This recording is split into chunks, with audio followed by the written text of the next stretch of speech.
In the heart of Umuk, a village known for its rolling green hills and whispering palm trees, a young woman named Olachi prepared for the most important day of her life, her wedding to Obinna, the man she had loved since childhood.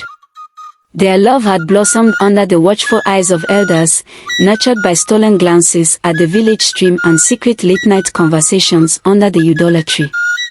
But as the wedding approached, Olachi's heart grew restless. She had noticed a change in Obinna. He still smiled at her, still held her hand, but there was something distant in his eyes, a hesitation she could not explain. Then came the whispers. "I heard Obinna's family wants him to marry another," said Nena, her childhood friend. "They say Adiz, the chief's daughter, has been promised to him," another girl added. Olachi's heart clenched. Could it be true? Would Obinna leave her after all they had shared? Desperate, she sought the wisdom of an old healer, Mama Nwonyi, who lived on the outskirts of the village. The old woman was known for her knowledge of herbs and potions, her remedies whispered about in fear and reverence. "I need to make him love me forever," Olachi pleaded. Mama Nwonyi regarded her with piercing eyes. "Love is not something you force, child. If it is not true, it will wither like a dry leaf in harmattan." "I know he loves me," Olachi insisted, "but I must be sure. Please, help me." The old woman sighed and finally handed Olachi a small clay bottle. "This potion will deepen his love for you. But it is not meant to last forever. In 3 moons, you must give him the antidote, or his heart will belong to you in ways you cannot imagine." Olachi barely listened. She had what she needed. She would not lose Obinna. On the night before their wedding, Olachi slipped the potion into Obinna's palm wine. She watched as he drank, praying that it would work. The next morning, when he looked at her, his eyes were filled with an intensity she had never seen before. He held her as though she were his entire world. His love was consuming, overwhelming, and for the first time in weeks, Olachi felt secure. Days turned into weeks, and their marriage was blissful. Obinna adored her, showered her with gifts, and could not bear to be apart from her. Wherever she went, he followed, watching her every move. At first, it was intoxicating. Then, it became suffocating. When Olachi went to the stream, Obinna followed. When she visited the market, he stood beside her, glaring at anyone who spoke to her.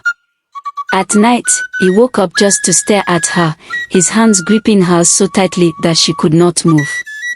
One evening, when she tried to visit her parents alone, he blocked the door. "Where are you going, my love?" His voice was soft, but his grip was firm. "To see my mother," she replied, forcing a smile. "I will come with you." "You don't have to, Obinna." His eyes darkened. "I must. I cannot bear to be away from you." Fear began to creep into Olachi's heart. She remembered Mama Nwonyi's warning, "In 3 moons, you must give him the antidote." But she had not thought about the antidote. She had been so lost in the joy of her marriage that she had forgotten to ask what it was. As time passed, Obinna's love turned into obsession. He no longer let Olachi out of his sight even for a moment. He spoke only of her, forgot to tend to his farm, and ignored his friends and family. One evening, his mother, Mama Obiajili, came to visit. "My son, you are changing," she said gently. "Your fields are overgrown, your friends say you no longer come to the village square. What is happening to you?" Obinna's eyes burned with an unnatural fire. "Nothing else matters but Olachi. She is my heir, my son, my life." Mama Obiajili turned to Olachi, suspicion in her eyes. "What have you done to him?" Olachi trembled. "Nothing, Mama." But deep inside, she knew the truth. That night, Obinna refused to sleep unless Olachi held his hand. He whispered her name over and over, his breath hot against her skin. "I love you, Olachi. Say you will never leave me." "I will never leave you," she whispered, tears in her eyes. But she knew she had to find the antidote before it was too late. The next morning, Olachi ran to Mama Nwoni's hut, her heart pounding. Please, Mama, I need the antidote. The old woman's eyes darkened. 3 moons have passed, child. The potion has rooted itself deep in his heart. The antidote must be given before the 4th moon rises, or he will lose himself forever. Olachi fell to her knees. Tell me what to do. Mama Nwoni handed her a bundle of herbs. Boil this in palm wine. He must drink it before the moon is full tomorrow night. Olachi ran home, but when she arrived, Obinna was already waiting for her, his eyes wild with fear. Where have you been? He gripped her shoulders. I thought you left me. No, my love, she soothed, forcing a smile. I was preparing a special drink for you. His eyes softened. A drink? You think of me even when you are away? Yes, my love. Drink this, for my sake.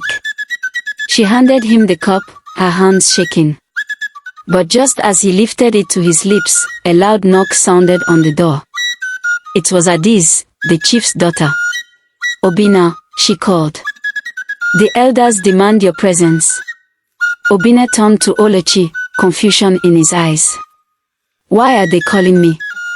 Before she could answer, Adiz's eyes fell on the drink in his hands. What is that? Olachi's heart pounded. Adiz stepped forward. Obinna, do you even know who you are anymore? Obinna frowned, looking down at the drink. And then, in a moment of realization, he flung the cup to the ground.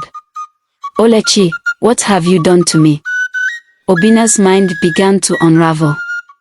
He clutched his head, his body convulsing as the truth clawed its way to the surface.